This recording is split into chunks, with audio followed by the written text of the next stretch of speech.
Hey, what's up, everybody? This is Andre from the Opinionated Podcast, and I just want to remind you that we are live every Sunday on our Facebook page, and you can find us wherever you stream your music at the Opinionated Podcast. So we drop a new episode every Tuesday. So remember to like, share, comment, and don't forget to subscribe. Enjoy the show.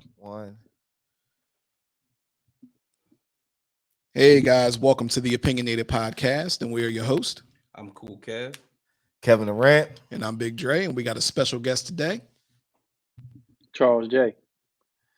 My man. What's good with you? What's going on with you? Living the dream, fellas. You know, it's a Sunday, not up at a shop, took a day off. So, just blessed, man. Being a fashion designer is a full-time job, even when we doing other things. We have Avenue Black plus Urbane. So it's a lot going on at one time, but we be able to manage it. So You could take days off? I'm kidding. I mean, days off is not really days off. It's just me physically not being in the space versus like me being there physically. So, yeah. Okay. Did you work out though today? Actually, nah. Like I didn't. I didn't really do much today. I just moved, so like we in the process of still trying to get the crib together and all that. So, but other than that, man, I just connect with my team. We got this app that we use, and we facilitate tasks and all that other stuff through the app. So I don't really like try to be at the store that much. It's the difference between being a business owner and a boss. So. We already into the gyms. God damn. Wait, Yeah. so all right, you said you got the app. Is it the Avenue Black app? Nah, so we actually have an app that we just started working with. It's called Connect Team. It allows us to assign tasks and all that stuff like from the retail side. Okay. So we got I have a retail staff at the store. We have assistant manager that we just promoted. So we have people that actually run the store when I'm physically not there. So it's just a way for us to communicate, but also as a business owner, you have to create boundaries too. You can't always be accessible to everyone from your phone. So through the app, it's an easy way for to communicate, but still maintain certain boundaries so people don't like overstep or try to call me outside work hours or anything like that. So I feel like you kind of like jumped directly. Shit, we into it. need that. Yeah, but that was important. What you mean? Yeah. No, I mean, well, why don't we let him tell people what he does? I mean, besides we know he's a clothing designer. We know, But yeah. for all of those who don't know you, why don't you give them a chance to get to know you now? Yeah, so my name is Charles J. I'm a self-taught fashion designer from Sicklerville, New Jersey. Been designing for 7 years, self-taught. Went to school, went to Rutgers Camden, played basketball there for 4 years, set 5 records while I was there. And then as soon as I jumped out of school, I got my LLC, knew nothing about fashion design. I was a web designer and graphic designer by heart. So, I was just able to, be able to construct a garment digitally. I knew I could get to a final garment somehow or some way. So I just taught myself that whole process, put out, a decent amount of money to find out what that process looks like. And, my first year in business, I dropped a baseball jersey for $300. I didn't really care what, consumers thought, like, yo, he's just starting. How is he selling stuff at this price? But I just really believed in myself, and I had a certain level of confidence to where it was like, yo, like anything I put out, I know it's going to be at a certain standard, even though I might not mentally be educated enough to pull off that. I know that I can get to that point. So why would I sell myself short from the beginning? So, we dropped the baseball jersey, sold it to a couple people, that was in NFL, NBA. Stuff started moving a little bit. I really started getting to the cut and sew side of, designing to where I'll handpick all my own fabric. I taught myself how to size, grade, source fabric, deal with manufacturers, language barriers, stay up till 3, 4 o'clock in the morning, just communicating with manufacturers. So it's just like, it was the last 7 years has really been a trial and error process. I wasn't trying to fast forward and get to $1 million or $1 million worth of sales. I was really just focused on, learning the process and what that looks like, and just really enjoying that part. But about like year 2, year 3, I dropped like my first full cut and sew collection. That's where we really started getting some steam. Got some stuff on Swiss Beats. A couple artists. We was on a couple artists in Love and Hip Hop. We did some work with Wolf Tyler. And things started to progress as the brand started being seen more with Urbane. So, the whole story behind the brand. I have a color block logo that's seen on the hat. At age 2, I was diagnosed with a Wilms tumor, had kidney cancer, had my right kidney removed, went through chemotherapy. Been a cancer survivor 28 years. So that's what the whole basis of, Urbane really is. '93 was the year I was diagnosed, so you'll see that number a lot of times on the clothes or on the back of a jersey or anything like that. There's always a cancer ribbon somewhere. Like even on the hat, I got the World Series logo. I got the cancer ribbon in it with the 1993 with the color blocks going through it. So I mean, like I really just try to use my story to really propel into the garments and really just from the design side, really just think of stuff that's off the wall and different, and just continually try to challenge myself. So Urbane started picking up steam. Um, and my goal with Urbane from the rip was I wanted to start a consulting company like later down the line. Like I'm very long term thinking. I don't think short term too much, right? So Good. I wanted to start a consulting company where I could help other brands develop their product. Whether it's marketing, branding, whatever it is, I want to be able to offer those services and that knowledge that I've been able to gain throughout my process. I was thinking about that even before I even jumped into designing. I was like, I want to start a consulting company. So, we kind of ran with Urbane as the testament, as the proof of concept. And, everything that I've learned now I can apply to other brands. And that's really what the concept of Avenue Black is. Avenue Black is really a marketing and consulting company. So what we do is we Mm. give you a space where you can come in, create. We have photography studios, podcast studios, live stream Twitch rooms, editing studios for anybody that does video or podcast editing or anything like that. We have cyclorama walls where you can shoot video, photo content. And we were in the Gloucester outlets in which we opened in 2020. Um, we had 10,000 square feet over there. We had a lot of differences with management over there. They came in, tried to restructure our lease when we were about 3 to 4 months in. Because we had a 5,000 square foot retail space that had all the photography studios, podcast studios, all that in there. Then we had a 5,000 square foot event space that was next door. So it was like a turnkey event space. You come in, you book the space, you come in, do your event, clean up, and then you leave. So 3 months after we signed a lease for the larger space next door, a new mall manager came in. He was one of us, Mm. and everything just went downhill. Tried to restructure the lease. So lawyers were going back and forth for about 6 months, and in that 6 months, we only threw 3 events. So we were still paying rent Oh for no, our no, no. space. And we only did 3 events within that space. So a lot of people can think whatever they want to think. Oh, the rent was too expensive or this or that. Like nah, like we were operating at 40% of our business model, Wow. and we were still making money. So we ended up leaving. The lawyers got us out of the lease. We opened up the store in Deptford Mall within 2.5 weeks of closing Yep. Gloucester. Uh-huh. And then now we're about to open up an 11,000 square foot store in Turnersville in about 2 months, 2.5 months. So I seen Fire. I seen it. Yeah. I don't know if you remember, it was my what was it like? Was it 2 years ago at this point? That was Two- last. It was last year. It was just last year, bro. Last year with me and this No, Kev. this Yeah. Kev. Yeah. Got you. Yeah, Yeah, we y'all came through. Yeah. Yeah, and we was really like it was really about to go down with us coming in there, and then we Yeah. money was a little different Yeah. back then, but Mhm. seeing that space at that time in the Gloucester outlets really inspired us. It was Like super motivational. Thanks, just bro. Appreciate I that. mean, when I say I flew back to the podcast space to tell them like, yo, boom, as we start running down on ideas and things that we need to do, like it was crazy. I think that whole thing, I'm getting to my question, by the way. I think that whole thing was probably one of the greatest ideas I've seen as far as this type of space.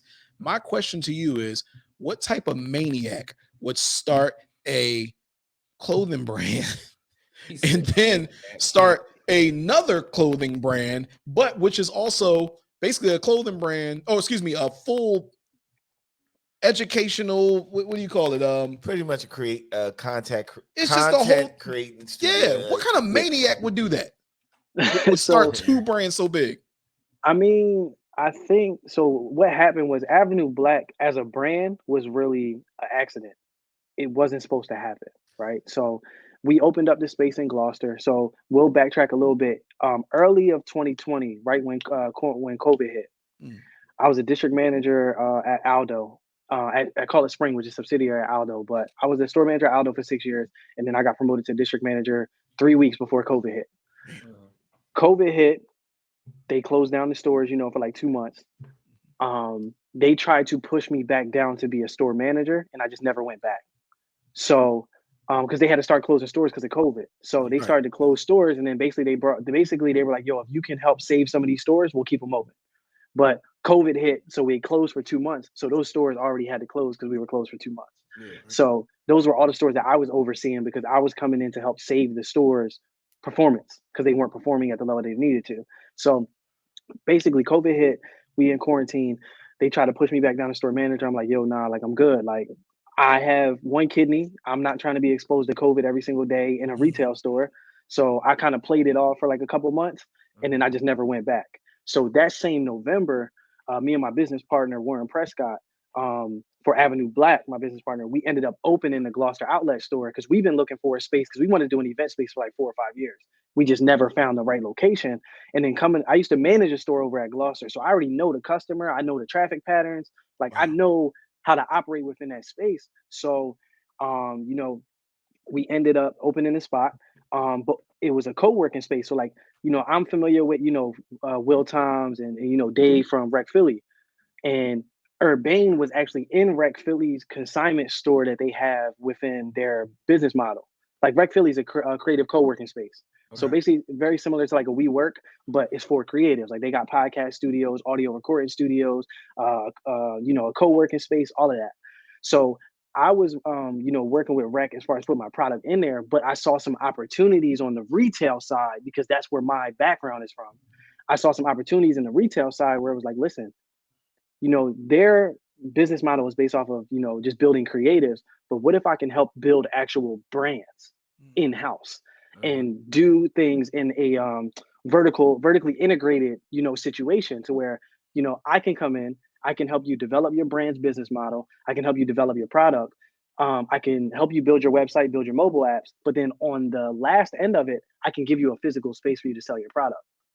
There's not, that's where vertical integration comes in. And that's what, Nipsey talked about a lot was like, creating these business models that have so many different streams of income that you can control in one space. And that's what he was doing with, Vector 90, where he had, the space where, the kids could come in and be educational, but you get a lot of money from the state with doing stuff like that, grants and things like that. So like, with Avenue Black, that concept, it was like, all right, we're not going to be a corporate company. We're going to be Black owned.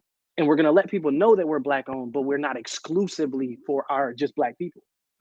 Right. It's just ran and operated by us. So that was something that, that's where the concept of Avenue Black came in. Cause like Avenue Black 6 years ago, I already had the name, the logo, everything.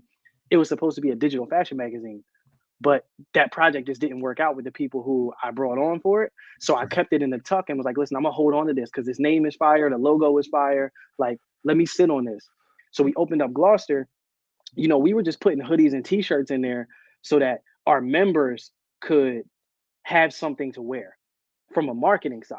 Right. Okay. Customers started coming in and seeing Avenue Black and they're like, yo, this is hot. Like, and we were just doing t-shirts and hoodies at that point. So then my eyes went off like, yo, this is an opportunity for a whole nother brand that hits a completely different demographic than what Urbane is hitting in one space.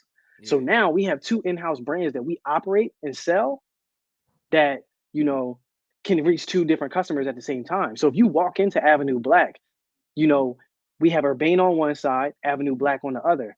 You can kind of see customers' decision-making process as they walk into the store because they're like, oh, like this side is a little bit too loud for me.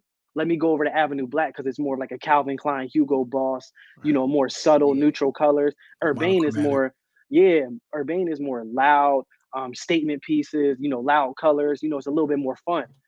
But the thing that I've noticed is people who are afraid of Urbane will shop Avenue Black first, but then the second or third time that they come in, it'll get them outside their comfort zone a little bit and they'll start to look at Urbane like, you know what, I can rock these loud colors.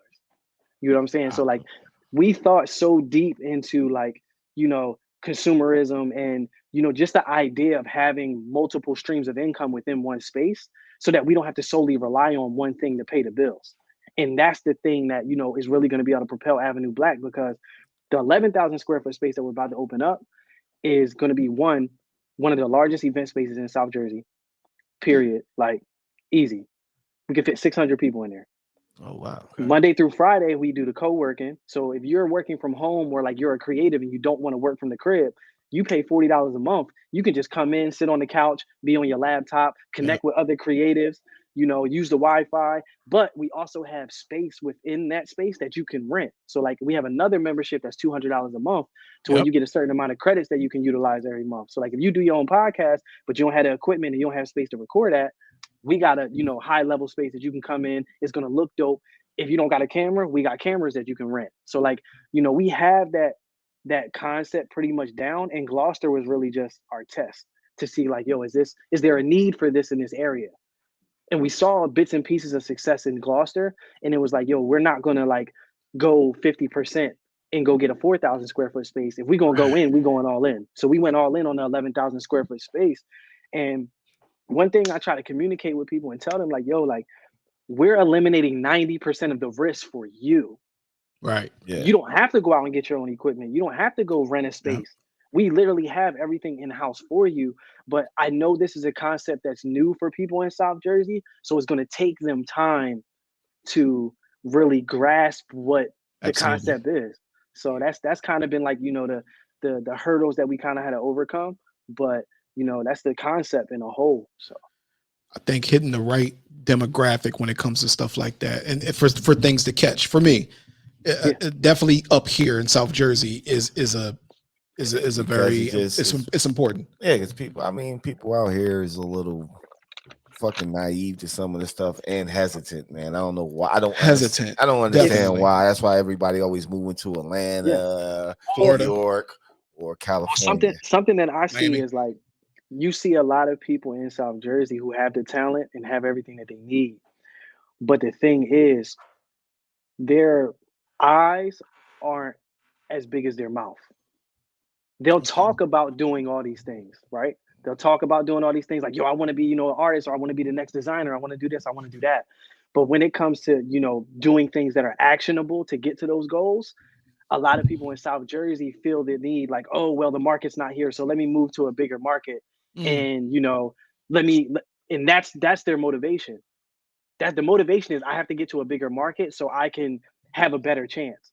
But they don't understand that, if you build where you at, that's legacy. That's not temporary. That's long term. And most people aren't thinking long term. Like for me to go open an 11,000 square foot space, bro, I don't have to do that. Like I don't have to. I'm at a point now where like we don't have to do that. But it's like I got to be able to show people who are kids who are in high school that went to the Winslow Township High School, like I did, that yo, you don't have to go to LA to be able to live your dream, bro. Like we had two brands that was featured on the season premiere of Euphoria at the same time. It's people who work their whole life to get to that, and we doing that right from the backyard.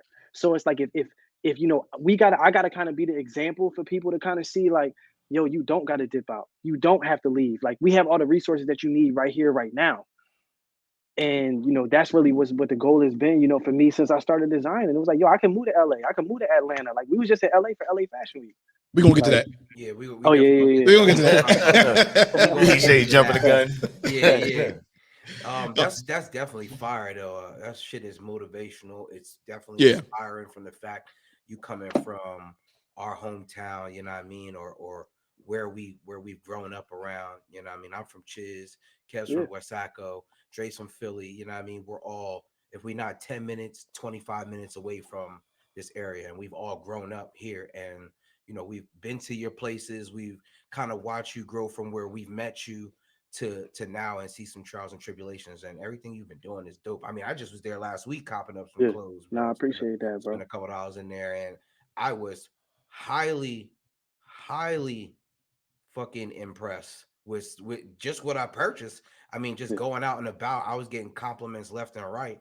And jacket was fire. This shit just made me feel good. And I was like, yo, man, I gotta get some more shit. I'm about to slide over to the Urbane side, because I got a lot of friends who come there and cop up, you know what I mean? So it's just definitely dope. Well, the person who really put us in contact and told us to go over there is Francis London. Shout out to Jers, because he's trying to like really put Ugly Duckling in a space that a lot of people in fashion haven't seen before. And like, me and him, our relationship, we had a really strong relationship for a minute. We had a little falling out from the business side. Shit happens. Nothing for me is personal. I always operate from a business side. So it's like, stuff on the business side is not, 100% right. Then, I'm not going to not fuck with you as a person. It's just, we just not going to do business how we was doing business before. You feel me? So like, I got the utmost respect for Ugly Duckling. Like the concept is so fire. He was one of my first guests on when I started the Cloth Talk podcast last year. So, he's just seeing where he was like a year and a half to 2 years ago to seeing where he going now. Like, bro, it's just a testament to show it doesn't matter where you at. Yeah. Like, it doesn't matter where you live. It doesn't matter, where you building your brand. You can build it anywhere. And he's a testament to that. And, I do utmost respect, for the brand, for him, as a creative. He's constantly trying to push those boundaries. So like, there's people like that out here. Right. It's just like, we got to get all these people in the same space and operate. Yeah. That's the barrier. Because like, you start talking about Philly or major cities, like the difference between a major city and South Jersey is you got millions of people per square mile in Philly. Right. Like, you have if you only getting 10% of them million, you still got 100,000 people. In Jersey, if you don't have a car, like you don't have no transportation, where you can't, it's difficult to maneuver and get around. Right. That's why everybody tries to go to a major city, because like, all right, there's more opportunity because there's millions of people per square mile. So this thing that we trying to build in Turnersville, like, this shit is unheard of in a not major city. Like, the risk for us is 10 times higher, and that's something that, I don't have a problem taking a risk. It ain't about the money for me. It's about, how many people's lives can we impact? How many people can we get to see that, there is a bigger vision than just, trying to move to a big city and pop off. Like, I think that's a cop out for me. Like, you move to a bigger city, and realistically, you think that there's more opportunity because it's a bigger city, but you got to remember that you have a million more people in that bigger city pursuing the same thing that you're doing. Yep. So you a small fish in a big ocean. I'm trying to be the motherfucking ocean. Yeah. Like, all right. Yeah, I get what you're saying, because that. you gotta look at it, man, like this. A lot of people, South Jersey, sometimes they don't stick together when it's trying to help. Sometimes. It's too many ego. It's too much It's ego. too much ego, because you always see artists that pop off or fashion designers pop off in a certain area. You be like, yo, they all came up as kids. Prime example, in Virginia, when all them guys popped off, Timberland, Magoo, the Clips, and some of them all went to high school, or their cousin went to high school with this person, but they all linked up and said, all right, we just gonna come together as one, do our thing, and then we all split off. Where in South Jersey is like, yo, I'm doing a podcast. What the fuck are y'all like? What are y'all doing a podcast for? Right? No. The first thing that anybody say in South Jersey, and this is something that I learned. This was like, even when I was in high school, like, you tell somebody like, yo, I'm about to start a clothing brand. Oh, everybody got a clothing brand. Yeah. Bro, like, why does that have to be the first exchange when I tell somebody like, yo, like, I'm thinking about doing this? But like, even bro, when I was out LA, or if I'm in a different city, the support that I get for the brand from motherfuckers who don't even know me, never seen me from a can of paint, is ridiculous. And it's because of that. That's crazy. They don't know you. Crazy. You know what Exactly. I'm saying? I feel like when a person knows you or they grow up with you, they don't have that same support because they feel like they know you. Oh, bro, you used to do this, or you used to do that. Or, fuck what you used to be. Bro. You know It's what a I'm saying? sense. It's a sense of entitlement too, though. Exactly. Like, they think like, oh well, I knew you when you ain't had shit, so Yeah, what I does don't. that mean? I should get something. I should get Like, something for that. You're not getting nothing back. Like, you're not supposed to grow and want more for yourself, period. Right. You know what I mean? So that is because we went through the same thing with the podcast when we were telling people, yeah, we doing a podcast. Oh yeah, y'all doing a podcast. There's a lot of people doing podcasts out there. What is a podcast? Yeah, Like, can you make any money? Oh yeah, you make any money off? I'm like, yo, it takes time. It's like, facts.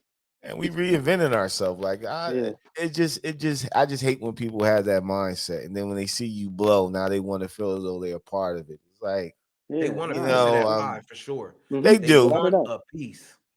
Bro, but that was something else that, like, when we talk about creating boundaries, that's something that I had to learn too. Was like, don't get me wrong, like, I'm a very helpful person. If somebody hit me up and ask me for help, a lot of times, I'll overextend myself to make sure somebody else got the help that they need, or the resource, or the information.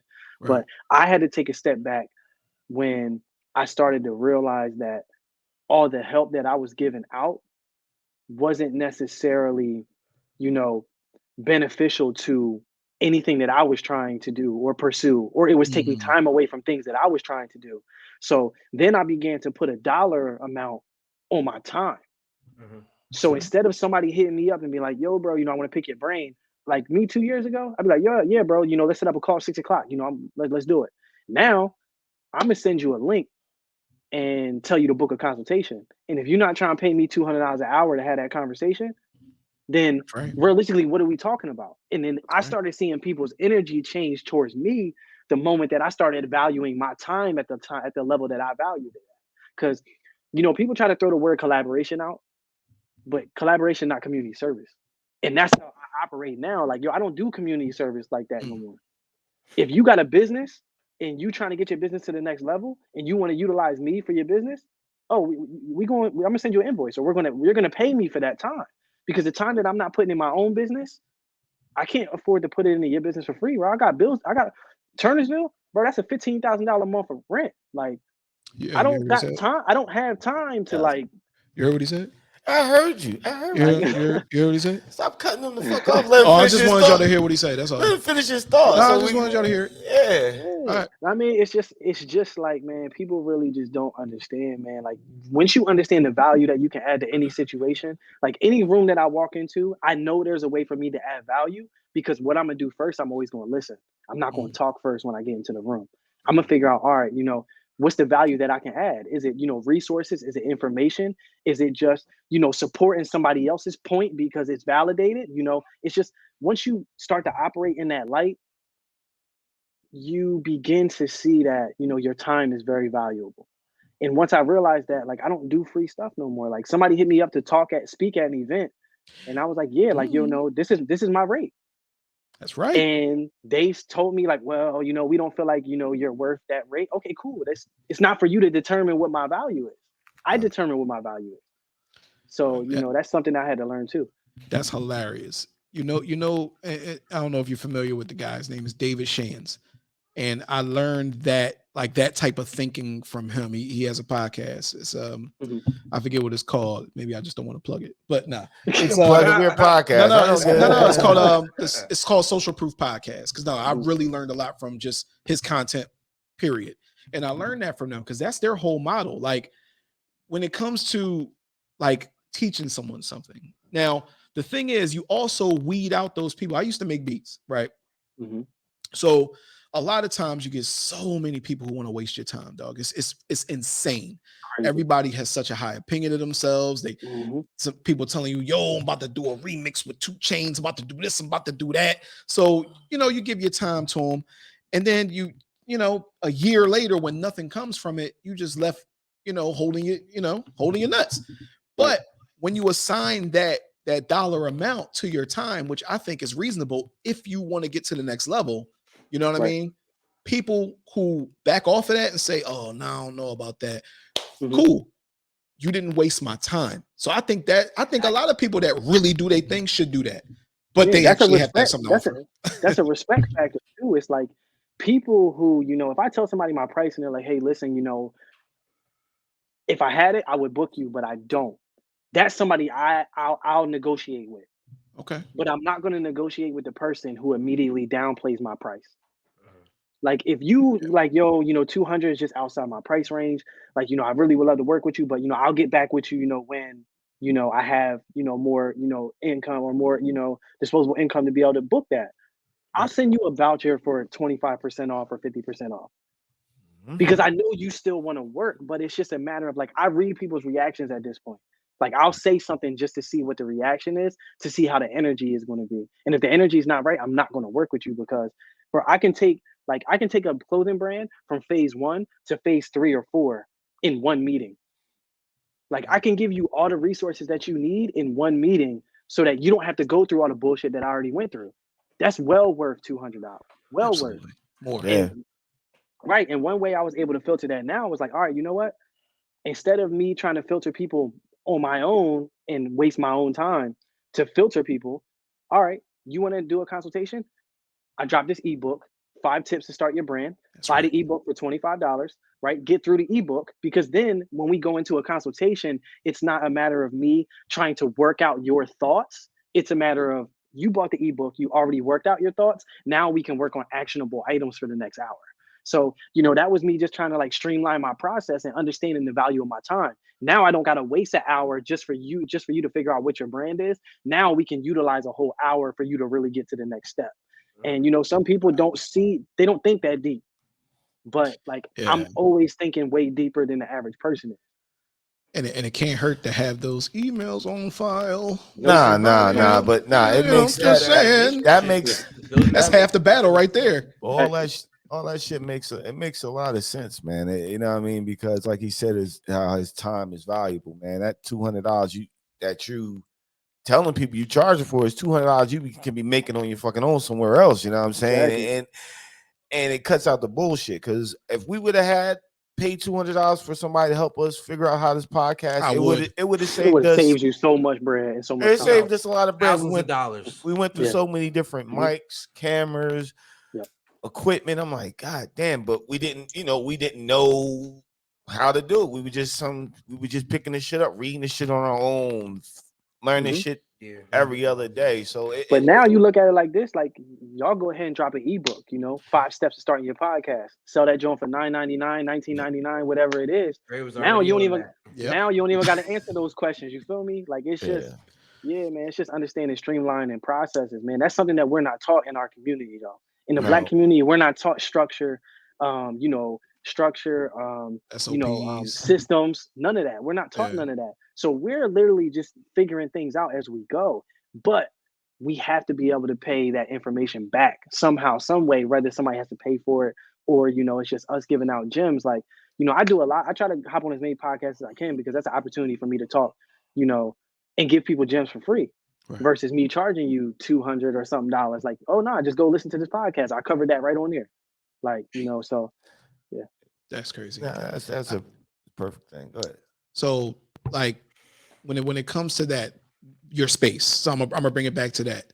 Yeah. Because I feel like we got a lot of stuff to get to. So when it comes to your space, I always said that right there is probably the thing that's missing anyway. We know it's us. We got a podcast. We know a bunch of other people with podcasts. And it always seems like everything is so spread out. So like we started our podcast, nothing against these guys. These guys are great. We started our podcast before Gilly and them. We start it's been a long time, but there's so many of them that everybody kind of gets into the space and says, nah, this mine. Right. You know what I'm saying? But the thing that's missing, I feel like, is the space where everybody can connect. Like people throw conferences, like podcasting conferences. What's to say that in a space like yours, we can't throw which was also an idea that I had. In a space like yours, we can't do a podcasting conference where Gilly and Wallow, obviously they get paid, will come speak and go over their story where people like us can get, what I mean? Networking. Yeah, that's where I'm getting at. Networking. I think that's what's missing with all this. You know what I'm saying? Is networking. And your space is a space where people can come do that and then maintain that connection. Yeah. Right. And it's the thing is like, the thing is with the app that we utilize for Avenue Black, the co-working side, it has almost its own social media built in. Right. So like, say you're a member, and you need a photographer. You can go into the search bar and click photographer, and any members that are photographers will pop up. But also on the flip side, Avenue Black is actually an agency too. So we actually take work for clients. So like if a client comes to Avenue Black and they're like, hey, we need a campaign shoot done. We have in-house photographers, who are our members, who will go through our list and we'll see, all right, which photographer will be the best fit for this brand. Then we'll reach out to the photographer. We get a referral fee on the booking, but then we give them access to the studio to do the campaign. So it's like, we have ways that our members can get paid too. It's not just, you're a member and we're going to do the dopest events anybody ever seen. We're going to be doing galas, sneaker balls, live podcast joints. Like if y'all want to do a live podcast, we do that. But then we also got fun shit. We got like cigar rolling classes and, candle making classes and dance classes. And like, this is really like the WeWork version, but by us.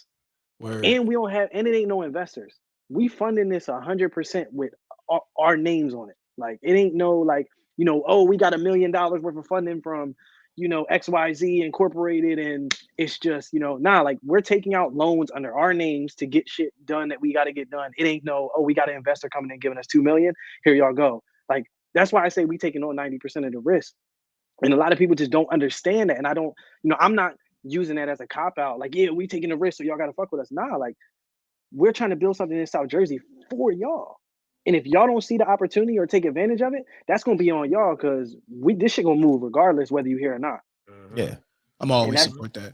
Yeah. And I'm always support that's that. just hopefully they join. Hopefully they catch on, man. Because I just hate when people want to catch on when the shit's already built and established. Like, oh man, I was fucking with y'all from the beginning. No, you wasn't. It was like I had to beat you in the head with this shit, Yeah. and you still wouldn't deal with it. Like I don't. Not only that, but like the people, the half supporters, you know what I'm saying? The ones who be like, oh yeah, I like your stuff, or yeah, I seen that one joint, or the ones who don't share, who don't take the time to put a little support in or invest in, or you know what I mean, actually tell people about your shit. They just tell you how they seen it.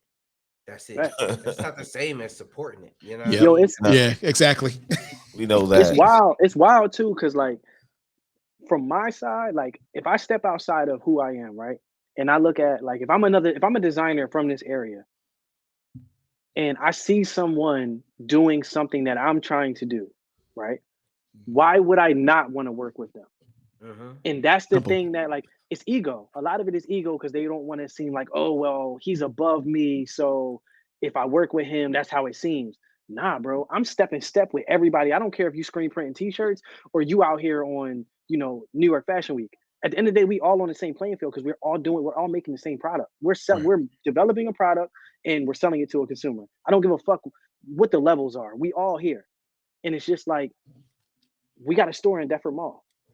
You got a brand in South Jersey. Why would you not want to be in one of our locations or one of our stores? Like that's what I think, but everybody doesn't think like that. The first thing that everybody thinks is like, nah, it's an ego thing. Like I don't want to be in his store. Like that's his store. I don't want to be in his store, bro. But it's an opportunity for you to be able to sell your product to people who may never have seen your shit anyway. So it's Crab, just like it's an ego thing, bro. crab in the bucket mentality, man. I mean, Right. it's been a plague of our community for the freaking longest. I don't understand why people still do that shit, man. It's like reason other races and everything move along so smoothly is because they all work together. They see Right. one person doing something, they don't knock his hustle. They say, they see you doing something and somebody has information on this, give you a tip or two and tell you, I'll show a little bit of support. Hopefully you get along on your way. Whereas here is like, you starting a fashion brand. I got a fashion brand.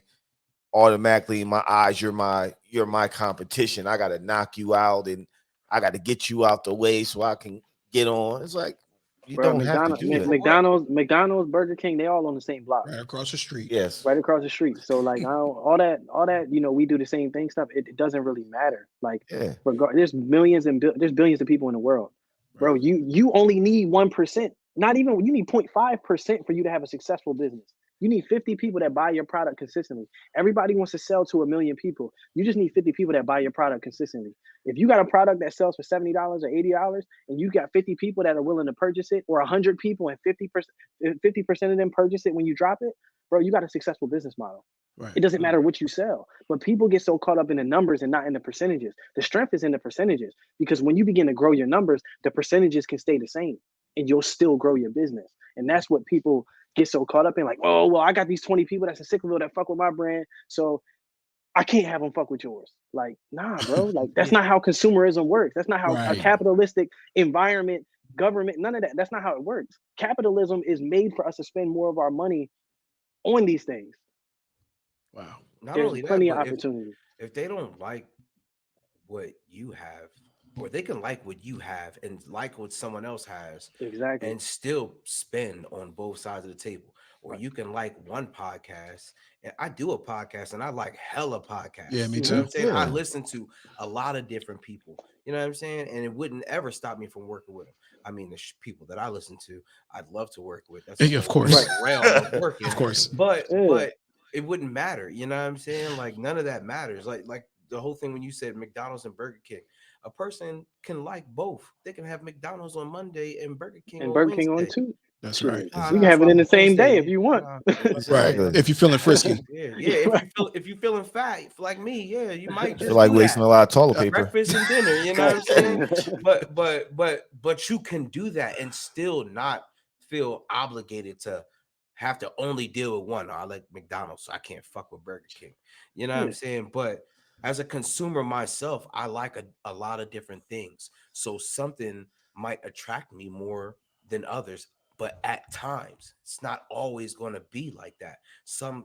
You could have something at Avenue Black that attracts me, and I see all these different things. I'm like, oh, I like that, and I'm purchasing, and then something else catches my eye. I might go over there and purchase. Doesn't necessarily mean that I'm done purchasing at That's Avenue wealth. Black. You know what I mean? It just means that I like what I like. I'm gonna be back, especially if I'm a supporter. I'm not gonna stop supporting. I just like something. You know what I'm saying? That's just it. And people with different characteristics and different thought processes are going to go through that. You know what I mean? They're going to like something. They're going to like something else. That's just how it's going to be. The competition of you trying to knock somebody out the box in this day and time should be obsolete because so many social medias, so many outlets for you to be able to do this and a third. It's hard for you to just knock somebody out the box. You know what I mean? There's other ways that they can get to it. They ain't got to go to the store. They can go online. You know what I'm saying? Like, it's so easy right now to reach out to people. So that shit's just corny. Let's move forward a little bit. How does one get two brands featured on this? I don't know if y'all ever watched Euphoria, but that shit is real. I'm on the first season. I just finished it, and I have to like start the second season and get. But how? I haven't yet. No, it's real. Yeah, it's You know what? It reminds me of your high school experience, just drugging and sexing. Oh, that joint. Oh yeah, my girl watches that joint. Look, I say sexing. Look. Guess who wakes up when I say sex? I wake up and sex. My girl watches cocaine. Sex? What? I know that. Spider-Man girlfriend on there. She's a druggie. Respect her. Oh, Zendaya. It's Zendaya. Yes, just respect her. All right. Spider-Man's girlfriend. All right. So how in the world does that happen? Does that just come about? Well, clearly you worked for it, but how does that come about? So I mean, I was in LA three years ago, and I went out one night to this club called Le Jardin. I never knew who Eric Bellinger was until that day. He was doing an album. He was doing an album release during like a mixtape release or EP release at Le Jardin. I didn't even know this was going on. I would literally just pulled up on a Thursday night. So, me, I'm in there just networking. Every person I meet, like, yo, what's your name? What's your Instagram? I'm a designer from Jersey, da-da-da-da. Every person I meet, they got like 500,000 followers. I'm like, all right, like maybe I need to move to LA, right? But no, I ended up connecting with this stylist named Heidi, and we exchanged info, and then 2020, like the latter end of 2020, she hit me up through the email and was like, hey, listen, I'm doing styling for Euphoria. She was like, I would love to get your brand placement. So I'm like, all right, like, what you need. Send her the link. She went through the website. She was like, yeah, send this suede bomber jacket out. And then I was like, oh, I got another brand too. I can send you some stuff. She's like, all right, send the line sheet. So I sent the line sheet. She responded like a couple of days later after she received the items. And she was like, Algie loves the Avenue Black tee and the bomber. And she was like, can you send a couple more tees? Because we'll be shooting a couple different scenes. We want to make sure that the tee's fresh, whatever they are. So I sent out an extra 2 tees and then didn't hear from her since. I was on vacation in Arizona when the episode dropped. My phone was on D&D. Me and my girl was out Arizona. The phone was on D&D. I was doing like a little disconnect trip. I didn't want to have to deal with nothing like, let me disconnect. My phone started buzzing. I didn't even know the episode dropped. Everybody hit me in the DM like, yo, Avenue Black and Urbane's on Euphoria season premiere, da-da-da-da. I'm like, hold up. So I go to Instagram and then I turn the show on and I'm like, yo. But I didn't even know none of this was happening. It was like a seed that I just planted a long time ago that, it just happened. Cause like I sent stuff out to stylists before and it didn't get placed. So like I didn't think nothing. I was like, all right, it's cool, whatever, Euphoria, like whatever. Come to find out, Euphoria, the hottest show. Yes. One of the hottest shows streamed ever. And it had season 2 premiere, had the most views of any series ever in history. Sheesh. And I had two brands in there that I didn't even know like were gonna be in there. So like when it happened, it was a crazy ass moment in Arizona But literally 10 to 15 minutes later, I was like, fuck, the website's not primed and ready for this. The product's not in stock. Like the product sold out. Like I can't even maximize this opportunity because I didn't even know it was happening. So like, that was something on my side where like I was really tough on myself about. I was like, yo, I missed a crazy opportunity because the brand wasn't ready, but it was nothing I could do to prepare for that because I didn't know. Yeah. And after that happened, like 10, 15 minutes later, I was like, yo, fuck it. We got on Euphoria. What's next? Right. Like next week, somebody sent me an article from Complex. They was like, they was Complex made an article. It was about the hottest underground brands in Euphoria, seen in Euphoria. And Urbane by Charles J was the suede bomber jacket. Had a whole description of the product. All of that was in the Complex joint. Then I got a phone call when I was on my way to Arizona from LA Fashion Week. Like I was at the airport about to board the flight, and they was like, "Yo, we seen your brand, online. We seen your brand online on Instagram. We want you to come out for the show. These are all the details that it does. It's gonna be in March." I'm like, oh, like shit about to turn up. So, that was the call that we got for LA Fashion Week. So like all this shit happened in the span of like 4 to 5 days. Wow. It was the call from LA Fashion Week, then Euphoria, then Complex. And it was just like, yo, these is all seeds that like this just a testament to the work I put in for the last 7 years, bro. It took me 7 years to get to this point. Right. Yeah. Like, and a lot of people want shit to happen overnight. Like, and I know for me, like my shit's not overnight because when I pop off, I'm going to stick for a long time. It ain't like I'm going to be here and I'm just going to drop. Like, like, motherfuckers going to be tired of seeing me. Like, that's how I look at it.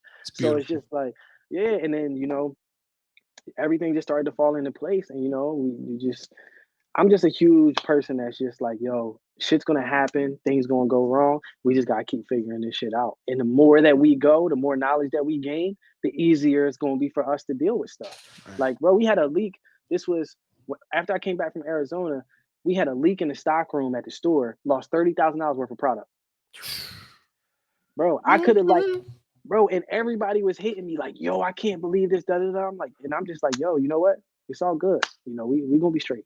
Like we're gonna be good. I mean, shit happens. I can't do nothing about that. Right. Absolutely. So like now, like my fuck it has been like at an all-time high. Like there's nothing like, bro, I defeated cancer at age 2.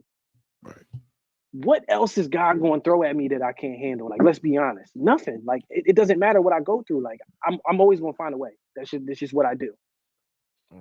I hope people pick that gem up when when life hands you something, man. Just take advantage of that opportunity. Because so many times people throw you something and you look at it, oh, it'll happen again. It never, you know what I mean? A situation like that probably would never happen again. But yeah, I mean, you took full advantage of it when it came, and you got right on it. You did what you were supposed to do. That's like preparation. You know what I'm saying? Like, what's the famous line about like don't get opportunity? it. I ain't Confucius. I ain't Confucius. You're Confucius? You're not? Yo. Oh my God. I'm gonna steal that. That's a good one. That's a good one. I'm stealing that. I'm gonna start telling that shit to my wife. She's gonna be asking me to take the trash out. I ain't Confucius. I'm not Confucius. You're gonna be like, well, nigga, you must be confused, nigga. But yeah, like preparation. It's just like us doing this. I know we always swing it back to the podcast, but shit, we doing the podcast. Like we've been doing this for years, and it don't matter what the views look like, even though we getting about 4,000 to 5,000 a month. Like once that shit goes, we've been doing this shit for so long that it's easy to sustain. Once it hit, it's like, oh, we already rolling. It's riding the bike. Just got to make sure we have that. And how do you keep that mindset? How do you keep the mindset from your early stages to now that like, because I see people people get so big headed, they wind up messing themselves up. They wind up like, I'm the shit. Can't nobody tell me nothing. Like, do you keep that humble attitude? Like, yo, I'm still willing to learn from anybody who's willing to teach me.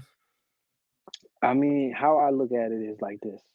And it's something I when I first started designing, even when I was in high school, people used to tell me like, "Yo, you cocky, like you really cocky," because I was a hooper, like I played basketball, like You're not about to get on the court and you're not about to talk to me crazy like I'm some bum because I ain't no bum. Like, so, people will test you. And, a lot of people who project their insecurities onto you will tell you that that you're cocky. No, bro, I'm just confident in because I know anything that I do is going to be done at a certain level. And if it's not done at that level, I'm just not going to do it or I'm not going to put it out. And like, when you're going through things like, bro, like you're always going to be dealt with obstacles. And it's not that things are going to get easier on your journey. You just get better. Like if you're a basketball player and you in the playoffs, if you've been in that position 3 or 4 times already where you missed that shot, you gonna still take that shot. It doesn't like it's not gonna affect you mentally. It's like, yo, I'm gonna keep shooting until it goes in. And you gotta be okay with failing out loud. And that's something that I've been willing to do, ever since I started. Like even with Gloucester, it was mad people who was telling other people like, yeah, they had to leave Gloucester because they couldn't pay the rent or they wasn't making bread and Like, bro, like people are gonna talk. And the thing is, if you're doing something right, they're gonna keep talking about you. And that's why like you really gotta have tunnel vision and just lock in and be like, yo, listen, where I'm trying to go, one, everybody can't go with me. And two, ain't nothing gonna stop me when I'm on this journey. Like, bro, like we went from the 30K, losing 30K worth of inventory right into the LA situation. It was a 2-week, 3-week buffer period in between that. Most niggas would have been like, oh, nah, bro, like, I'm throwing in the towel because it's like, you're gonna have a lot of breakdowns before a breakthrough. And that was something that I had to understand. That was like, yo, the more that I have to fight and get through these obstacles, like something bigger is on the way. And if something bigger doesn't happen right now, I know it's gonna be paid 10 times more if I get it later. If I don't get it right now, I'm gonna get it 10 times bigger later on. And that's just the mindset that you gotta have, especially as an entrepreneur. Like, bro, like when you're in control of, how you pay your bills, your business, like everything falls on you. That's why, like I tell people, like when I was working a 9 to 5, I could go into my 9 to 5 and fuck up. Because I don't got to deal with the consequences of my fuck up. If we don't make our sales goal for the week or we miss a day, well, fuck it. Like this ain't my business. Fuck it. But now it's like, well, we don't hit our numbers. Like I wrote myself my first paycheck in January, bro. In a year and a half, I did not write myself a paycheck. I paid my employees before I paid myself. Right. Like that shit that you got to do when when you a boss. Like you got to be willing to take care of your employees before you take care of yourself. And like that was just shit that I had to deal with in the midst of all of the shit that's been going on. And it's just like at this point, it's like, bro, like this is all you got for me? The LA joint, you gonna maybe lose 30K worth of inventory? What else you got? Let me get all of that. Just let me get it now. Like I'm ready for that. That's what's up. Speaking of LA, Real shit. Yeah. Speaking of LA. So what can you kind of walk us through your experience just out there? You know what I mean? From start to finish, your experience out there. Like, you know what I mean? While you was out there. Yeah. Yeah. So like I was saying, when I was on my way to Arizona, I got the call for LA Fashion Week. It was by the NYFMC, which is the New York Fashion and Music Conference. They was doing one in LA, so they had one fashion show. It wasn't like a staple show. It wasn't like Gucci, Burberry, all of them. It was a smaller show. But something that I said in this blog that we about to drop is you got to get to a point and understand that it doesn't matter the opportunity. You have to take advantage of every opportunity that comes to you. It doesn't matter if it's 5 people in the building or 5,000. You got to go out and you got to perform at the highest level, regardless of who's in the building. And that's been my mindset for this year. It was like, because I was passing up on too many opportunities. Like people would hit me for like smaller shows, and I'd be like, nah, like we did that already. Like I'm good. But now it's like, nah, that's how we got here. Was taking advantage of all the opportunities that came through. So we got the call. I was like, all right, bet. We had to pay a little bit of bread for the LA Fashion Week show. I think it was like $1,200, $1,500, something like that. Paid that and was like, yo, all right, we out there. So, I'm on the flight to LA. It's crazy because this whole trip was fucked up from the beginning. So we on the airplane. My homie who worked at the Hilton got us a room for the low, downtown LA. Word. On the ride there, something happened with her job. So I had to find somewhere to stay. Damn. I'm on there getting the Wi-Fi while I'm on the plane. I'm like, all right, we gotta book this Airbnb. I see an Airbnb. It was originally like $1,000 a night. It was dropped down to like 220 for these Nice. day span. So we got that. It was like a mansion crib, not like a mansion, but it was a decent sized crib in Whittier in the hills. Had a pool, hot, all that. Like, I mean, we didn't really care about that. But so, long story short, we had to book that. Get there, boom. Get to LA. We got the first day we was there, we just got some food, chilled. Then the next day, me and my videographer we go get my hair cut by my boy Alan McMurrin. He from Sicklerville, and he got a barbershop in LA. So we went and got a cut, linked up with him, We go to the fitting.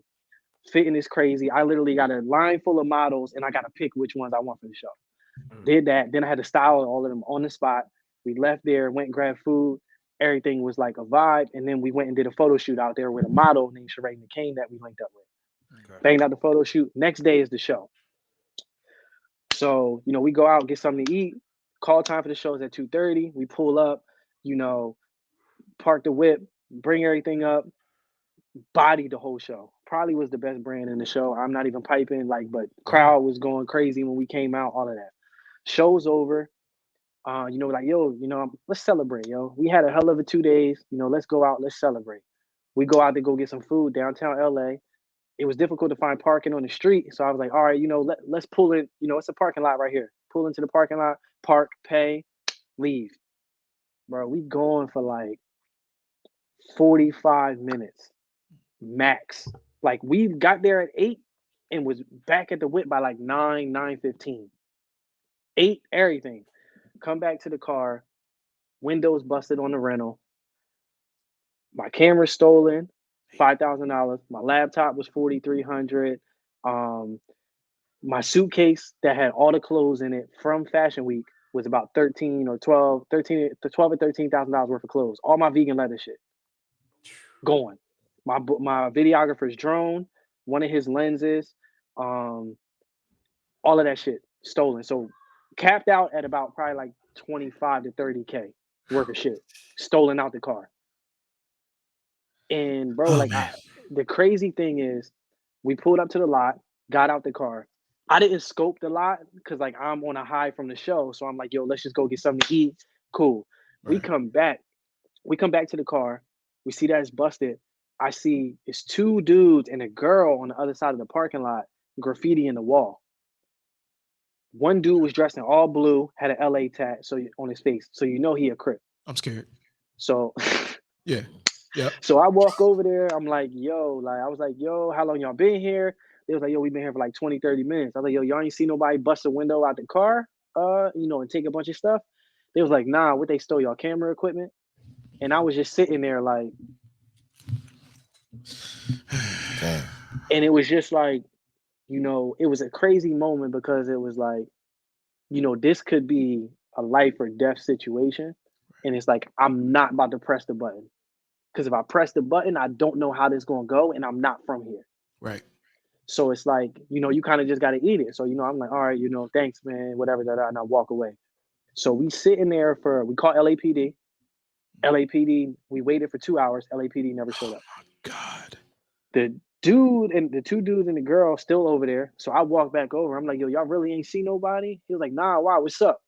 And I was just like, I'm just sitting here looking at him so I'm looking at the license plate. I got my phone out. I text myself the license plate. I wasn't trying to record him or nothing because text myself the license plate. I'm like, all right, man, whatever, dog. So I just walk out, walk back to the car. They start packing their stuff up, but they're not in a rush. They just packing their stuff up, getting ready to leave. Bruh, they start driving off. I'm like, nah, man, let me record these motherfuckers, man. So I put my phone out.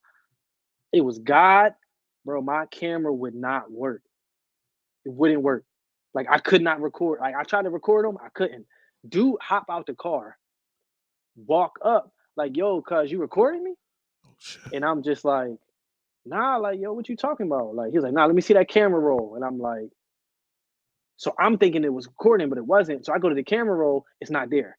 Oh, He's man. like, nah, yo, go to your deleted. So I go to the deleted, nothing there. And then he just literally started walking, but he was walking backwards, but facing us so that we couldn't see the car or nothing, the license plate. Got in the whip, drove off. We waited another hour. Cops ain't show up. So we driving around looking for the cops. We pull up to the cop. We was beeping the horn. He keep driving. Yo, we literally had to pull up next to him. I got out the car and was like, yo, like, we had a situation, our car got broken into. You know, they said they had an officer that was, you know, on the call and was supposed to be pulling up. He never pulled up. Like, yo, like, what's up? Like, y'all gonna help us out? Well, no, if they already called an officer and assigned it to him, it's nothing that we can do. And then they pulled off. That's crazy. So, mind you, windows busted. I gotta drive an hour and a half back to the Airbnb, and we just sitting in the car like, yo, I can't fucking believe this shit.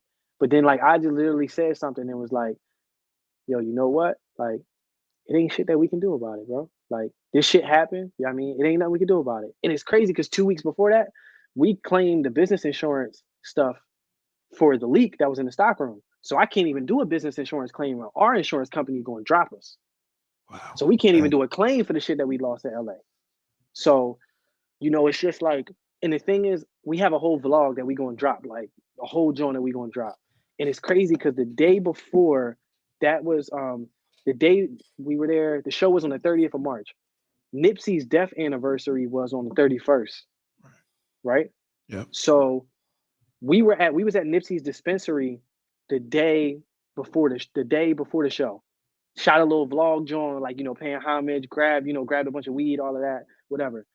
And on my ride to the dispensary, we have it in the vlog. I was literally saying, like, bro, at the end of the day, whatever happens from here until Friday, we showed up. Regardless of what happens in the next couple of days, we showed up and we did what we showed up. That's 90% of the battle is showing up. Anything else that happens, you know, it doesn't matter at that point. And it was just like, you know, life is about something that I said in it too is because my book that I'm gonna release next year is actually called Moments. And like the idea is that, you know, we get so caught up in these moments that they consume us. But we can create a new moment 4 to 5 minutes later or 10 seconds later and completely change our mindset. I literally said that in the blog the day before we got robbed. So it's just like all of this shit is premeditated, bro. Like that situation is too perfect. Within 45 minutes, everything in the car goes missing. Crazy. And the car gets broken into. All of that shit is too perfect. And it's literally the day before Nipsey's and I talk about Nipsey all the time. That's why I'm just like, yo, I know this was premeditated. Like this is all written. There's nothing that I could have done for this not to happen. It was going to happen. It was in God's, you know, scripture that, like, you know, these niggas is gonna get robbed on this day. Like, yeah. You know what I'm saying? That's what he said. Yeah.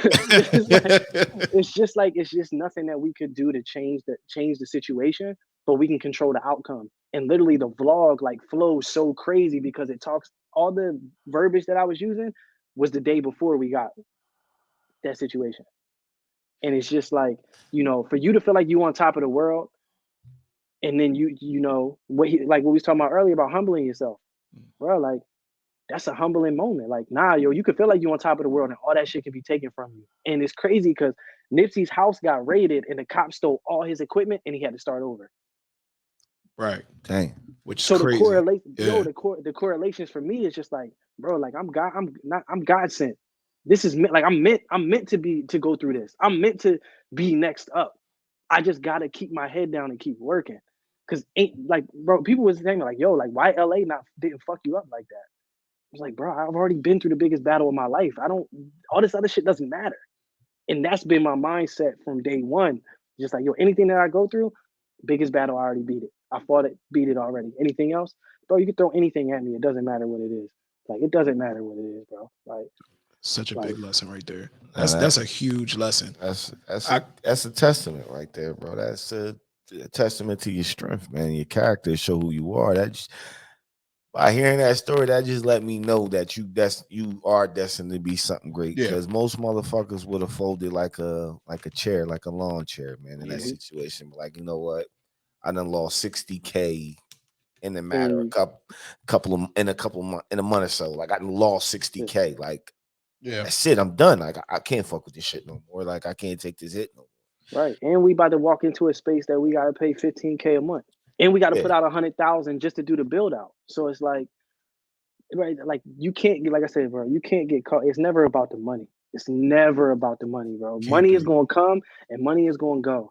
At the end of the day, The only thing that you can control is your reaction to whatever situation you're in. You can never control the situation. As much as we try to control our situations, you just can't. There's too many variables. You can't control it. But you can always control your reaction to the situation. And that's why I was so chill about LA. It's just like, what I'm going to do now. I'm either going to keep going or I'm going to stop. And stopping not an option. So, like, we going. Stopping is never an option. Nah. I got two things on that, right? Number one, do you plan on doing your vlog? Like, is your vlog going to be from here on out? Because I see a lot of business owners do that. And to me, I get hooked. Like, once you invite me into your life and I can see your day to day, I'm really hooked, especially if you're doing something that I want to do. So are you going to keep going with your vlogs? Like that's not just a one-time type deal, right? Nah, so like my goal for the vlogs, because it's like, I never want anybody to think like my life is just like perfect. So I do want people to see the imperfections. So we do have a lot of footage, a lot of recording that we're going to be doing moving forward. Am I going to be doing like a weekly vlog or anything like that? I probably wouldn't, just because I don't see us there yet. But to drop a documentary later on, yeah, we gonna keep that in the tuck.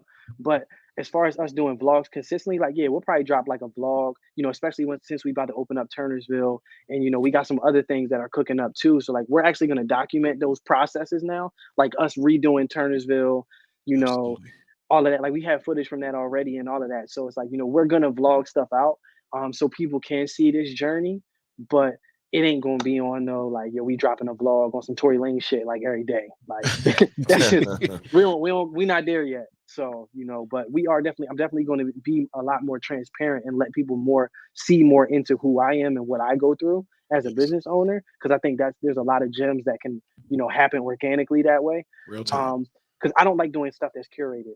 Like, that's why I love podcasts. I'll go on a podcast and talk for hours, but like, you're not about to like send me questions in advance and then like I curate my questions. Like I go off of the top. So yeah. Nah. Yeah, keep talking. No, I'm joking. we want all of that because there's so many gems that's been dropped. And the second question, well, actually not a question, more of a statement, is that dude in all blue. I just want to let you know he was a stone cold killer. By the way you described that man, bro, like verbatim, he was a stone cold killer. Like verbatim, he was a poppy, bald head, beard, LA tat, like literally LA John was like this, like crazy. Had chucks on, like all of that, and it was driving like a Ford Fiesta, like. Yo, he hopped out on your ass. That's what they killing. Walked back and said, "Yo, you recorded me, bro?" Yo, and then that's why I say that. Pull out your video and went through your deleted videos. Like that was the thing that made me know he's a killer. Yeah. Yo, bro, I got a text. I got a text the other day. I got a text. What was it today? I got a text on Friday. My homie live in LA, right? He texted me like, "Yo," he texted me. No, did he DM me? No, he texted me. He was like, "Yo, bro, I just saw somebody downtown LA wearing your shit, bro." And he, I guess, thought about it as like a congratulations thing, like, bro, yeah, like, your brand landed. So I had to tell him like, yeah, bro, they stole all my shit out the car. And he was like, oh fuck. He was like, yo, you right. He was like, damn, that's fucked up. And I was like, yeah, dog. So if you see a bunch of niggas downtown LA or a bunch of people downtown LA wearing some shit, because it ain't some shit that you gonna find like at the store. Right. You motherfucking vegan leather shirt that got removable pockets. Like, you're not gonna see no shit like that. You see a nigga in the hood wearing that, he stole my shit, or he sold it to somebody who stole my shit. Like, we got some free publicity. I mean, it wasn't free. Yo, it is free publicity. Yo, it is free publicity. Well, not free. It's free for them. Free for them. Yeah, it's free for them. But I mean, people start seeing your shit around, they might be like, "Oh man, where you get that from?" And then look you up, fuck around and find some shit. Poppy with the LA tat on his face. Poppy with the yep. I was gonna prove my journalistic whatchamacalls. I was gonna ask you about that anyway. Because I was watching your page. I'm like, yo, he ain't gonna expect this. Watch me hit him with this question right there. Beat me to it. But no, I would have been probably infuriated, but also like, oh, it's kind of cool anyway, because it still gets your brand out there. It's just a sucky way to do it. But my thing is too, is like, my thing is too, I look at it like, all right, all them clothes got stolen, right? But if motherfuckers is wearing it, They think that shit hot. They don't think That's it's whack. Right. So it's like, I got something. That's how I look at it. Like, I got something. That's a joint I released 3 years ago. Like, that was a one-on-one I had for myself. I ain't like we sold them joints 3 years ago. I ain't even have one for myself. That was my personal. Hey, yo, the crazy thing about that is Matter of fact, after I got you blow completely. Yeah, let me hear it. Let me see that. After you blow completely, and you know how, damn dogs, and you know how sometimes Voices he got barking upstairs. you get I got these motherfuckers. They don't let nobody walk by the crib. Some people be selling clothes, or you got minted. So it was dead ass this joint, but in cream. Like I own this a 101. I don't. Nobody else got this. I ain't even dropped this joint. The cream joint I dropped. The black one. I ain't even dropped. It's vegan leather, and then these the cargos that we showcased at the joint, and they got the pockets that's removable, so you can take the pockets on and off. So that's crazy. Yeah, they I'm wearing them down there Jones, and you're styling. gonna find them one day when people, Stealing they the be selling drip. clothes and shit. You be like, should I steal this? If I'm They back gonna be at like 101 cream. You gonna be like, there's that shit right there. You go buy your own shit back. I steal this nigga and take my shit back. They're gonna fucking sell it and make it an NFT or some shit. Just watch. Some crazy shit gonna happen. Air tags.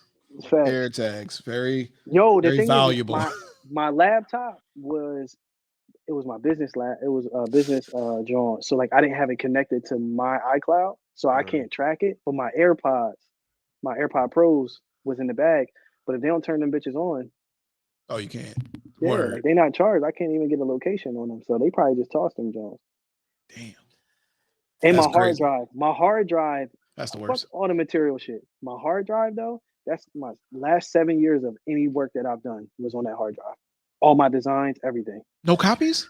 You ain't never backed it. Get the hell out of here. I was running off my iMac originally, so I had everything on my iMac. But my iMac started running slow because after 2 years, fucking Apple, your shit just started running slow for no reason. So I moved everything from my iMac to my hard drive, and that shit fucking go. Every design I've ever done in my life gone. Damn. That's why I was saying with the Nipsey joint, I legit have to start completely over. Scratch. And which is something crazy gonna come out of that, and you're gonna be like, yo, you're gonna look back on. Well, you already know. I ain't gotta say it, so you already know. You're gonna look back on this like, yo, say he living it. The best thing ever. That happened to some of the best producers out there too. I think that happened to Future. He said it happened to him. When his homie got locked up, all his music he did, he put in the song. All his music he did, I think for a couple of years. It might have been even 7. Was all on his hard drive, and he lost all of that. Drake too. Drake lost. He said he lost a phone. He lost his phone or something. They had all his verses in the in his notes. He said whoever got that or whatever, it was a verse. I forget what he said, but happened to the greats. It happens to the greats. Yeah, so that out right there. RZA, didn't it happen to RZA? It might have happened to every. It might have happened to everybody. It happened to everybody. It happened to Drake. He lost all that shit in the flood. It happened to Drake. What's the name? Came to the crib. Shook said, "I want everything." Oh shit! Remember, he said you can't walk away from death row without anything. He literally had to start all over and came up with Aftermath. That's a different type of loss. That's strong rivalry. I think that's it. But when you think of the same. The loss is a loss, that dog. The L's a L. L's a L, my dude. Yeah. So I got a pretty standard question that I ask, but I'm always interested in hearing the answer. So here's the question: if you could be mentored by 2 people, it's a 2-part question, by the way. Mm-hmm. If you could be mentored by 2 people, either dead or alive, who would they be? In anything, I don't care if it's fitness or whatever. It could be whatever you want. Who would they be? I got 3. Give me 3. One is Jeremy Scott. Okay. I've been like, and this is no disrespect to Virgil. Virgil transcended the idea of streetwear fashion. First, African American designer take over a major label. Like, I get that. Like, don't get me wrong. Right. But Jeremy Scott's thought process of not giving a fuck about nothing and not growing up in a traditional setting. He grew up on a farm, bro. Like, that's crazy. And for him to be the first one of the first American designers to run an international brand, ridiculous. Like, but people don't talk about Jeremy Scott. This motherfucker was putting cereal boxes on dresses. Like, Wasn't nobody. They used to think he was fucking insane. Like, so like for me, like that's how I think. So like that's someone who I would want to at least have a conversation with. And he's still alive. So like that's a possibility. Like that's not far off. So that could happen. The second would probably be it's crazy because I dropped the Basquiat capsule, John Michel Basquiat, bro. Like I know mentally he was like fucking insane, but like that's somebody who I would want to like just be around. Like I don't care about the accolades. I don't care if you made billions of dollars. Like that stuff that doesn't move me. It's your artistic mind and how you get to your final product is what I want to. It was what I want to tap into. Like, what is your thought process on that brushstroke? What is Jeremy Scott's thought process when he made that dress? Like, I want to be in the rooms. Like, what is Drake's process when he's in the studio? Like, I want to be there I want to be in tune with that in those moments because that's what's going to inspire the artist inside of me. I don't need you to tell me, well, this is how you can facilitate your business model or this or that. Like, I don't care about that stuff because like I'm going to make money. Like, once you stop worrying about money, you can live in abundance. I used to worry about money all the time. I don't even think twice about it anymore. And I literally been an entrepreneur for 2 years and made more money than I made in the last 6 years. And that was just me taking a step outside of that. So like when we talk about mentors, like niggas that ask you the Jay-Z or the you want $1 million question, like those things don't matter to me because like I'm not just here for money. Like, bro, I gotta impact 1 million people.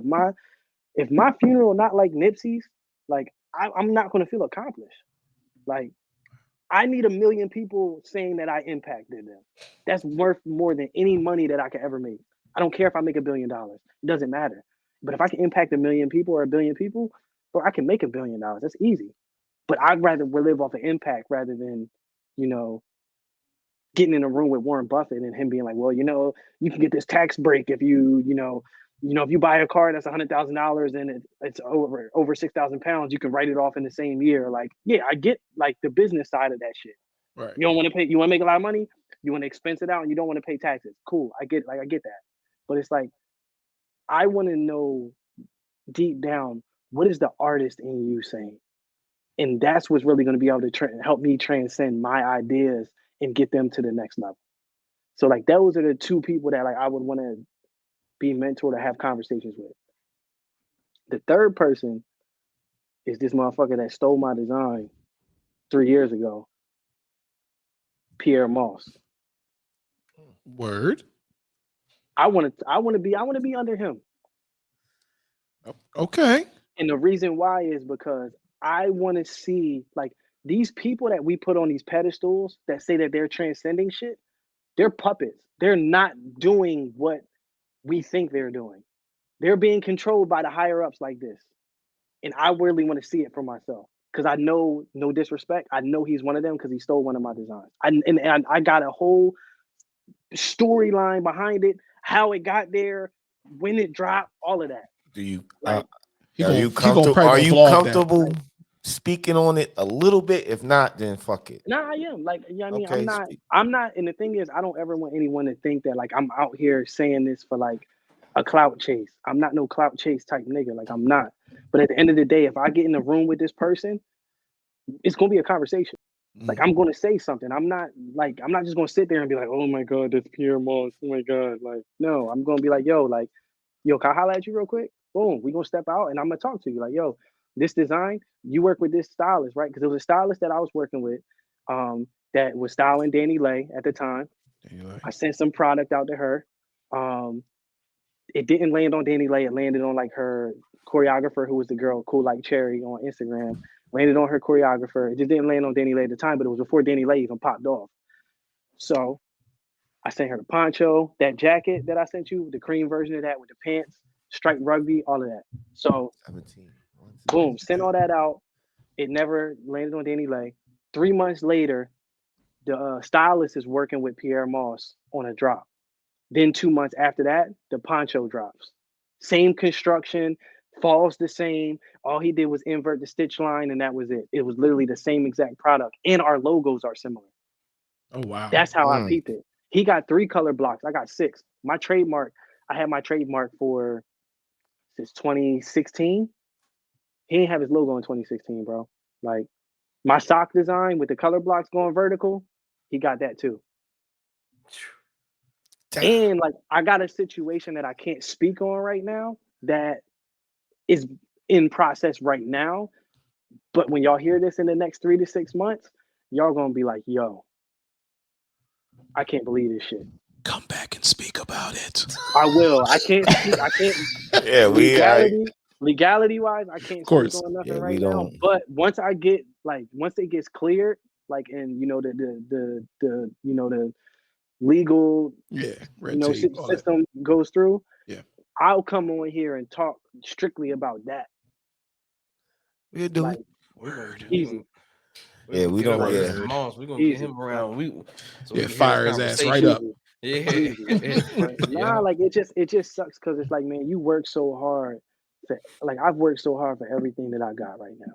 Yeah. My brand, the trademarks, like intellectual property, whatever you want to call it. Like you work so hard for your craft, and it's just like these companies or these people who are higher up, like instead of them pulling you up, like, yo, I saw you do this. This is really dope. I want to bring you on for this project. Right. And like that's something that I'm gonna make sure that I do because I feel like I got to be the one to bridge that gap. Yeah. Like there's so many talented people and designers in South Jersey to where it's like, I might not be here for the door to be kicked in, but I'm peeking the motherfucker halfway open and somebody else gonna kick the bitch through. If I'm not saying I'm not going to, but if I'm not, I'm cool with that. If somebody else comes after me and kicks the motherfucker through, I'm cool because I was able to set it up. Like I can set up the play, I can set up the oop, I can set up the pick and roll. Like I'm cool with that. I don't have to be the one like, oh, he transcended South Jersey from the fashion side. Like I don't need that. But if I open the door and somebody else kick it through, I'm cool with that. And that's just something that like is really important to me. It's like, yo, we're trying to build these platforms and get our voices heard. Yeah. And if I'm not here to reap the benefits, but somebody who is younger than me, who grew up where I grew up, can reap the benefits, that's what it's about. That's cloth talk. Yes, it is. That's cloth talk. Actually, named this podcast "Cloth Talk" with Charles J. So the second part of that question, probably answered it, and then you think so? Because your second part of your question he's going to ask you is, what's the one thing you would ask him? And he's pretty much said that. I mean, it's three people. Every person. He kind of did. Yeah, he definitely did go through. You answered. Don't make him reiterate the shit. You're right. Actually, you're right. My bad. Hey, bro, I know you. I know your question. Yeah, listen, I told you I talk a lot, man. No. That's what podcasts are made for, dog. That's why I like our podcasts. We no 30-minute blocks. It is all that shit was gems and shit. Let me ask you a question. I got one more question. Kev, stand up. Stand up. Yeah, stand up. Go ahead, Kev. Stand up. Kev, stand up. Just stand up. Just do it for the culture. Do it for the culture. Go ahead. Do it for the cloth. How would you style him? How would I style him? Yeah. I would kill that. What do you got? Swimming trunks? You talking about with my stuff or just style him in general? Your stuff. My stuff? Yeah, or in general. However you would style him. I give you two answers. For him, it depends where are you going? Oh, St. Thomas. St. Thomas? Oh, yeah. Why are you still on the St. Thomas shit? Because I went to St. Thomas, you still on this shit. Like it's cool. Everybody goes there. The club. I mean, the club. Because last time we went to the club, he dressed like he was. He just got the account for Emerson. The Emerson account. I was a shirt tucked into. What did I call it? What did I call it? Yeah, khaki pants on with a shirt tucked in. I made white people feel comfortable around me. He was going to a job interview last time we got to the club. So how would you style a guy like him? If he going to the club and he trying to wear something urbane, I'll probably get him I'll probably do like some Prada boots. He could do like the vegan leather cargos, and then he'll do like the Basquiat tee and some vegan leather cargos with some Prada boots and like 2 chains, maybe a cap. It depends on what club you're going to too, though. But if you're trying to be more like on the dressier side, then I'll put him in an Avenue Black polo shirt with these crop trousers that we about to drop for Avenue Black, with some all white Alexander McQueen's or something, and a nice watch, little necklace that's tucked, and keep it moving. So we're gonna save this. The next time we go into a club, bro, I want you to do that exact thing that he said. Nah, we could do we could shoot a whole vlog like going shopping and What y'all do putting a that? fit Why? together. Yup. We need Why to do take y'all this nigga always try shopping. to do shit to Need to me? take this nigga shopping. I got Yo, you. I got a that. question. I got a question. Definitely. Kev, how tall are you? 6'4", right? 6'4", man. 6'4". Yo, do they make sweatpants for tall men that go past their Oh, ankles? come on. No. I'm asking like a legit question. Are they all short, or do they make them that come down past their ankles? So what happens is it depends on the brand. So like if you got a brand that makes it oversized, he Gucci. But like if he go to H&M and try to buy a pair of sweatpants, it's over. Like Nike. Nike, no, because Nike bases it. No, you have to shop like big and tall if you 6'4". Exactly. But he could go big and tall. He can go big and tall, but I don't know if Nike offers. I mean, they have Nike products don't that they offer it, dog. Just like I Yeah. bought, I own a Levi. I just bought a assume Levi. that No, because I since bought a they have Levi tall jacket. players in the league that's sponsored No, by bro. Nike. Let me break something The down. This people who motherfucker, are- he's trying who are- he's trying to fucking clown me right No, now. I'm I ain't asking. gonna let No, this shit go I'm through. asking the question because Kev you said ain't that. asking a He fucking said that they question. don't sell. He said that they don't sell They don't. sweats So I know that my go sweats. past his I know my upper sweats shin. don't go past my ankle. So what I do is I buy a pair. I always wear high top kicks, and I buy high top Nike socks. So I'm like, all right, these shits. So that give you an extra inch or two. Yeah. He get a little cushion, but Fuck, his this nigga wife always said he trying to just doesn't fucking- like to buy certain clothes. I That's don't what buy certain shit. Like All I right, can't. all right. I can't. I own a Levi jacket that I gotta give to my son because the Seriously. biggest size they got is don't go for my arms. What we're gonna do Nah, man, is fuck no, y'all no, niggas, no, man. no. Always Listen, trying to clown me. no, because Go Charles, ahead. Charles J brought up a good idea, and I think we should actually pursue that. Yes. We should actually do a vlog where we go shopping and get you right. And I'm not saying I can dress the best. I'm just saying that I'm gonna to go get shopping you for right myself will as be well. a treat for What's getting me right for? Like I'm cool. Like because you're wrong, dog. So listen, this is so listen. Wait, so we're wrapping up here. Is there any last things you wanted to tell our listeners? I know we definitely gonna get you back on here, but is there anything you wanted to tell our listeners and put anything out there before we give out your socials and everything? Man, honestly, the biggest thing is, if your vision is really that big, just be ready to go through the trenches. Like if you really thinking that you want to be this person, you got to be ready to handle and just deal with the stuff that's going to come along with that. Like you got to look at somebody like Jay-Z. You think he just it was all sunshines and rainbows. Nah, you're going to lose a lot more than you win. Like you're gonna lose a lot more than you win. If you're not losing a lot more than you winning, you staying inside your comfort zone and you're never gonna grow. Like that's the biggest thing that I see with anybody that's coming up. Like, don't be afraid to fail out loud. Like and the thing is something else too, if you're not passionate, if you start something and you're not passionate about it, there's nothing wrong with quitting. People want you to continue to pursue something because you started it, but if deep down that's not what you want to do, don't waste your time. Because like when I started designing, I knew I had a bigger mission with designing. It wasn't just designing. So I would never get to a point where it's like, fuck this, I don't want to design anymore. Because I don't design in survival mode. I design what I want to design when I want to design it. There's no pressure for me. But when that pressure is put on you, you'll really figure out if you're really passionate or you really love something.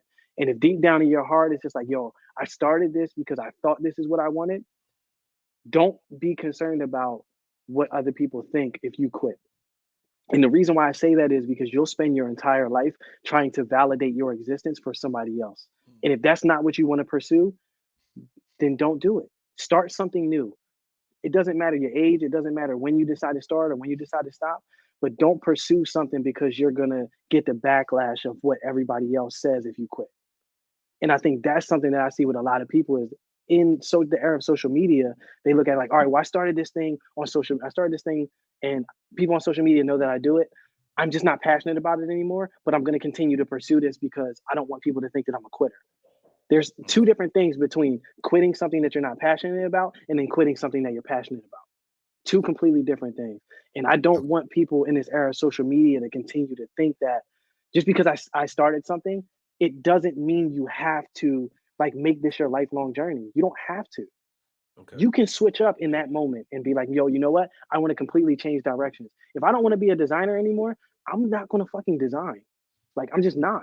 And I'm going to pursue something else, and I'm not going to care what everybody else says. Oh, well, he was designing for 7 years. It didn't work out. I don't care, bro. I was on season 2 premiere of Euphoria. Yeah, that sounds That's like it people, worked out to me. bro. Like, that's some, but like the thing is, like, people don't understand, like, that's some people's pinnacle.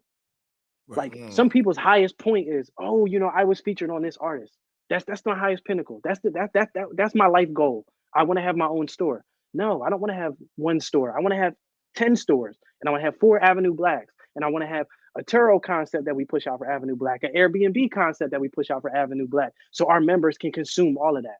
Like, Wow.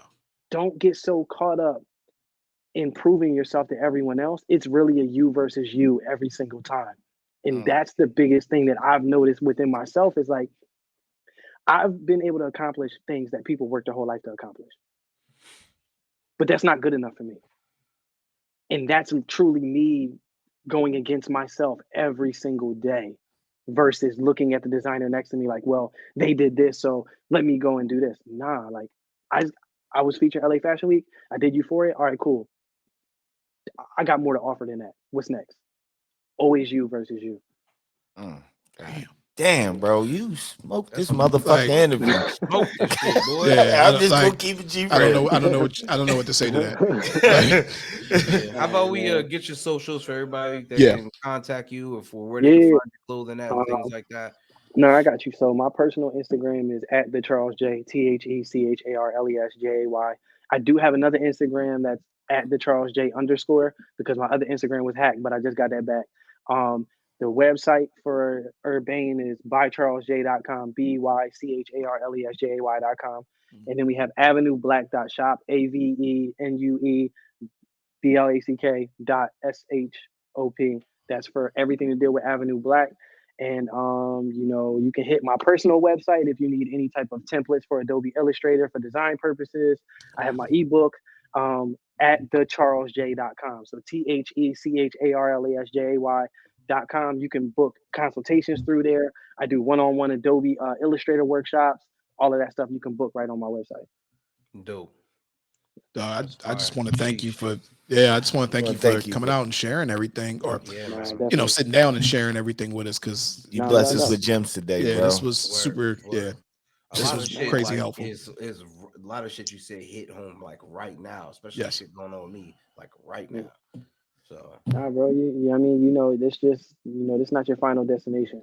You feel me? Like this just a part of the journey. You know what I mean? So just continue to pursue and just continue to keep going, man. Like we gotta do big shit for South Jersey, bro. Like it's a lot bigger than us. There's little kids in high school and middle school looking at us like, you know, if we quit or we stop, what they gonna look forward to? Exactly. That's right. It's a lot bigger than you. Absolutely. As always, All Dre, right, so- pass this shit over to you, radio host. Okay. Radio Well, host. all right. Well, okay. Well, we were your host, I'm cool, Kev. Kevin Durant. and I want to thank our guest one more time, Mr. Charles J. And I'm Andre, and we'll see you guys next time. Peace. Peace out. Thank you for listening to today's episode of the Opinionated Podcast. If you love today's episode, make sure to subscribe, leave a review, 5 stars. We don't want nothing less. If you're an artist, inspired actress, a songwriter, an author, or you're doing something that's interesting and you want to be a guest on our show, please email us at opinionatedpodcastddk@gmail.com. That's opinionatedpodcastddk@gmail.com. Thank you. Have a blessed day.